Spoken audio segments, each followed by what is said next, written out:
Hoje, dia 13 de junho, bem sabem que é o primeiro jogo do Brasil na Copa do Mundo. E a igreja percebe que eu vim bem patriota do culto, né? E confesso para os irmãos que, embora eu não seja nenhuma pessoa que entenda muito de jogo de futebol, mas eu não estou de acordo com a seleção levantada pelo Ancelotti. Então eu resolvi fazer a minha seleção que eu acho que seria a seleção perfeita para a Copa do Mundo, e eu gostaria de compartilhar com os irmãos nesta noite. Amém? Amém.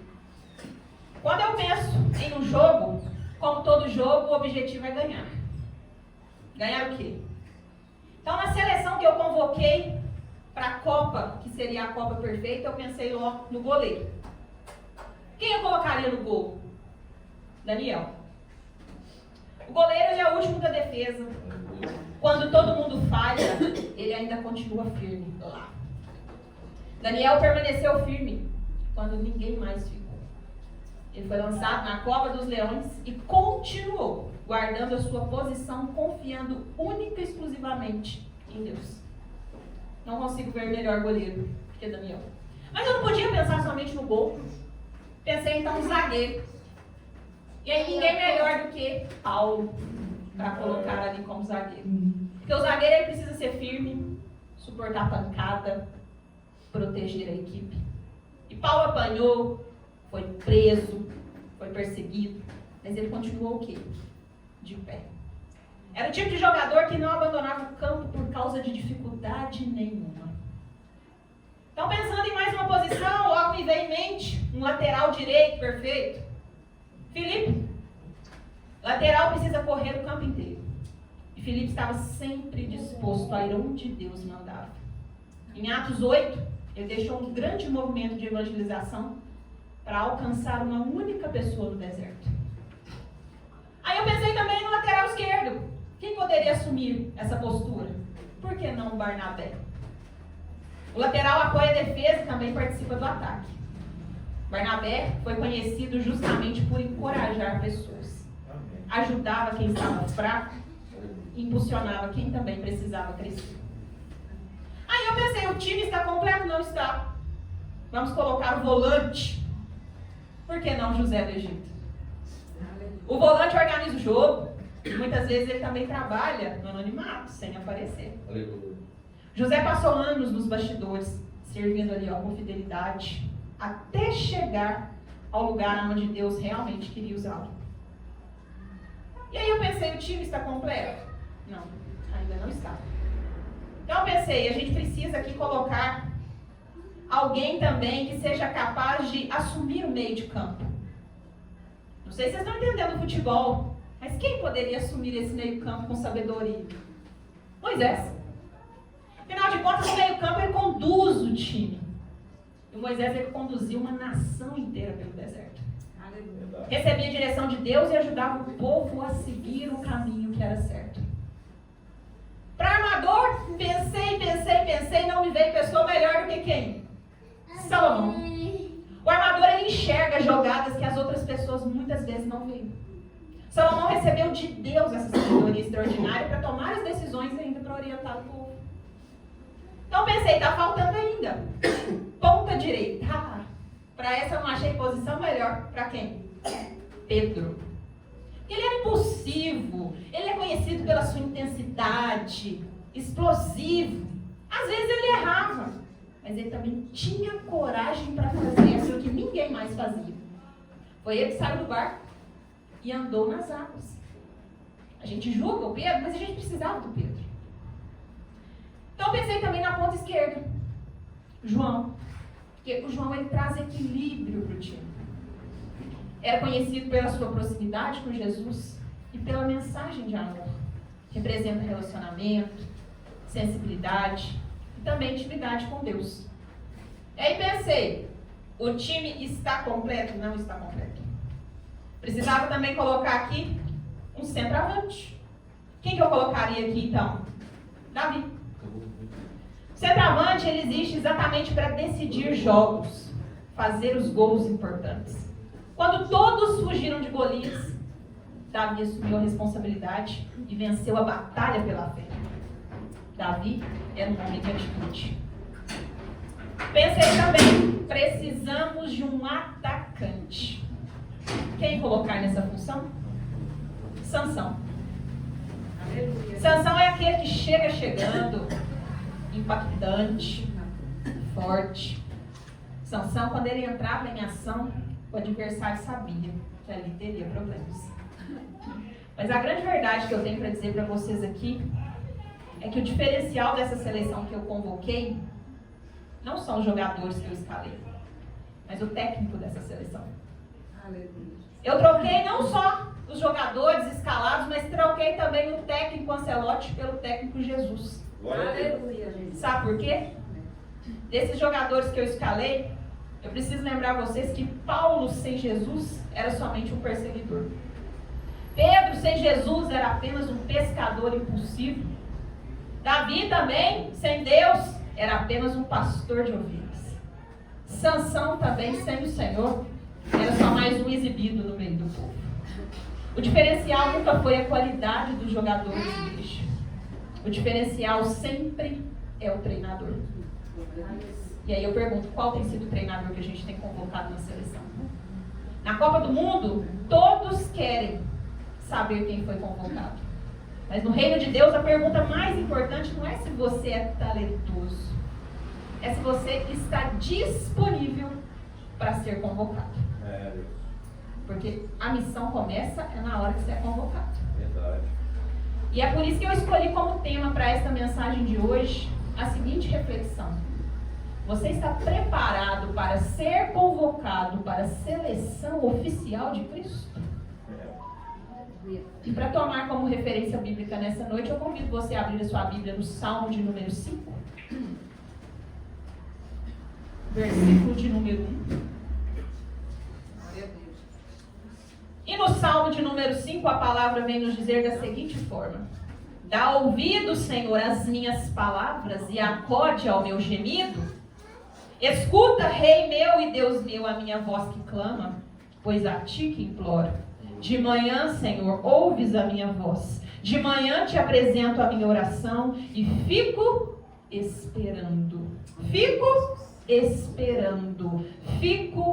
esperando. Aleluia. Poderoso Deus, Pai amado, Pai querido, fala nesta noite, Senhor, no coração de cada um dos teus filhos. Usa-me como um instrumento, como um canal de bênção. Que eu não venha falar de mim, mas que eu venha falar através do Espírito Santo. Que todo o meu ego, que todo o meu orgulho, que toda a minha vaidade, que sejam lançados por terra. Em nome de Jesus. Amém. Glória a Deus.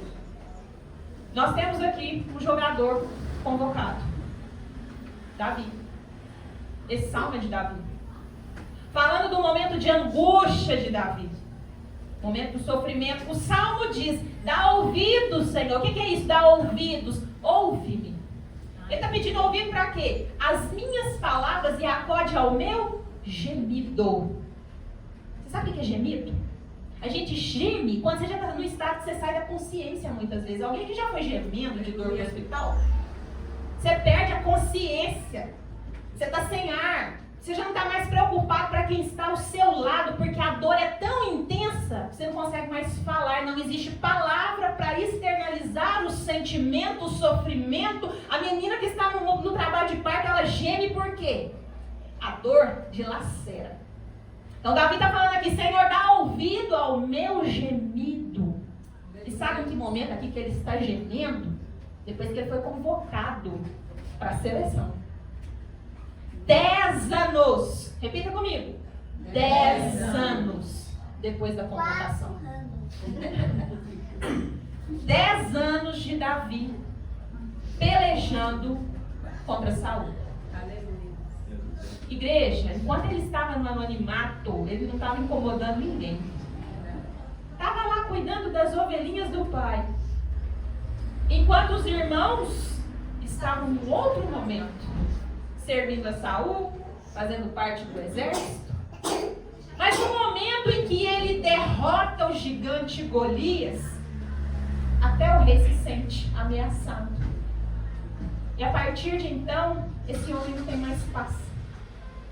10 anos se escondendo. 10 anos traçando planos.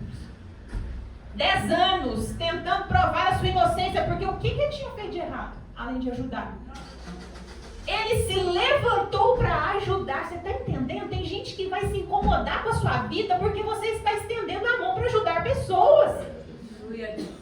Nós, os crentes, incomodamos tanto porque é justamente quando você sai para orar pelo irmão, quando você está fazendo um mutirão para ajudar alguém, quando você está subindo um monte, você está incomodando.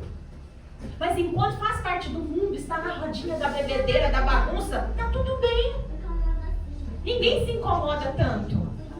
Então eu estou aqui nesta noite para lembrar os irmãos que somos o povo selecionado, convocado para a seleção celestial que vai ganhar alma aqui na terra, para converter aqueles que ainda não aceitaram Jesus, para que essas pessoas saiam da cegueira, da ignorância e que elas possam dizer: eu aceito Jesus como o único e suficiente Salvador na minha vida. Amém. Mas não pensa que vai ser fácil. Vai vir perseguição de onde você menos espera, porque às vezes a gente acha que a perseguição vai vir de longe. A perseguição aqui está vindo do sogro. É o sogro dele, no pé dele. E simplesmente por que motivo? Pelo medo de perder o lugar. Verdade. Que lugar? A gente é exibido, né? Achar que a gente tem alguma coisa. Deus. Às vezes vem alguém aqui pregando, se sente ameaçado. Como se esse lugar aqui fosse meu, fosse do pastor, fosse do diácono. Este lugar aqui não engrandece ninguém, não. Se este lugar aqui não servir para enaltecer o nome do Senhor, você tem que sair daqui. Este lugar é apenas para ganhar almas. Amém. É o tempo todo, quando saio de casa, falar: Senhor, que eu diminua, que o Senhor cresça. E o que a gente tem visto é exatamente o movimento contrário. O mundo lá fora se distraindo. E a gente sendo convocado para quê? Para abrir os olhos. Eu nunca vi um ano como este. Claro que já tiveram outros, mas este ano de 2026, ele é um ano muito desafiador para o crente. Eu poderia dizer que este ano de 2026 é um ano de distração. Por que é um ano de distração? Começa com o carnaval, sai do carnaval, vai para a Copa, sai da Copa, vai para a eleição. Olha a quantidade de coisas para tirar o nosso foco do alvo, que é Cristo. A economia para, o povo para. Aonde está o nosso olhar? Aonde está o nosso foco, igreja? Qual tem sido a minha missão? Nesta convocação que eu trouxe aqui hoje, vocês entenderam, a gente não está falando de jogo, a gente está falando da escala do povo que realmente quer colocar a mão no arado. Verdade. Aleluia. Dentre essas posições no campo que eu citei aqui hoje, em que lugar que você atua? Porque às vezes a gente fica almejando uma posição no campo que não é a posição que Deus quer pra gente. Você quer a posição de goleiro, ele está te colocando na posição de ataque. Às vezes ele quer que você fique ali, ó, só no esconderijozinho. Ah, mas no esconderijo ninguém me vê. Lembra do José do Egito. Estava escondido, mas na hora certa Deus exalta. Assim como quem está lá em cima, como foi com Saul, ele também retira. Não vem com essa de achar que algum lugar te dá alguma glória, porque não dá. Ele é que sabe exatamente o que ele tem traçado para a sua vida. Eu pergunto para a igreja nessa noite: já achou o seu lugar? E se achou, por que está relutando? Olha aí. Ah, é porque eu estou orando, sabe, para Deus me mostrar.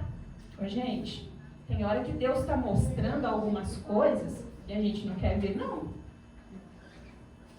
Ele vai usar de pessoas próximas da gente. Ô, irmã, você já tentou esse caminho aqui? Não, eu estou orando. E Deus está lá, ó, mostrando. Não, eu estou orando um pouco mais. Aleluia, Deus. E ele está lá, ó, mostrando. Às vezes é uma oração ignorante que a gente faz. Aleluia. Porque a gente esquece que ele também usa pessoas. Ele ainda usa pessoas. Amém. Tem gente que, se não for o pastor da igreja dela falando, mas ninguém pode falar. Mas quando ele quer falar, ele usa até de uma jumenta. Aleluia. Aleluia. Mas você tem tido discernimento para entender isso? Agora eu vou entrar um pouquinho na minha área, né, que é a área da saúde. Eu fiz um vídeo essa semana falando sobre isso. O que tem de gente espiritualizando o que não é para espiritualizar, tá fora do comum, gente. Eu tô passando uma batalha espiritual, tô com desânimo, deve ser demônio, e ora, e jejua, e não tem nada de demônio, às vezes a sua saúde tá gritando. Precisando fazer uns exames. Não faz. Anemia, tá lá no pé.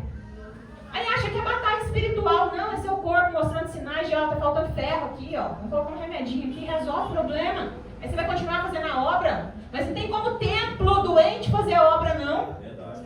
Quer subir monte, quer orar de madrugada. Mas e aqui, como é que tá? Quer ajudar no ministério de louvor, quer ajudar na restauração de relacionamento, mas não tem olhado nem para o seu. Seu relacionamento é uma bagunça. É a melhor conselheira para as amigas no setor relacionamento, mas não vai fazer a terapia para o próprio. O casamento está na lama. É briga, é confusão, dentro de casa. Eu escuto até os nomes que são falados. Mas quando vai dar conselho, é boca de profeta. Não faz sentido não, gente. Eu preciso dar bom testemunho. A Bíblia fala, não sejais motivo de tropeço na vida dos irmãos. Não adianta ficar andando com a Bíblia debaixo do braço, mas as pessoas sabem, elas sentem quando você tem a presença do Espírito Santo e quando você é só um enganador. Porque quem anda com o Espírito Santo tem um brilho diferente. Amém. Verdade. Você olha para a pessoa e fala assim, ah, ali tem. Não tem jeito. É para ser diferente. Não é para se igualar ao mundo. Então aqui nesta noite a minha reflexão é apenas olha o mundo lá fora. O mundo já está comemorando. E nós?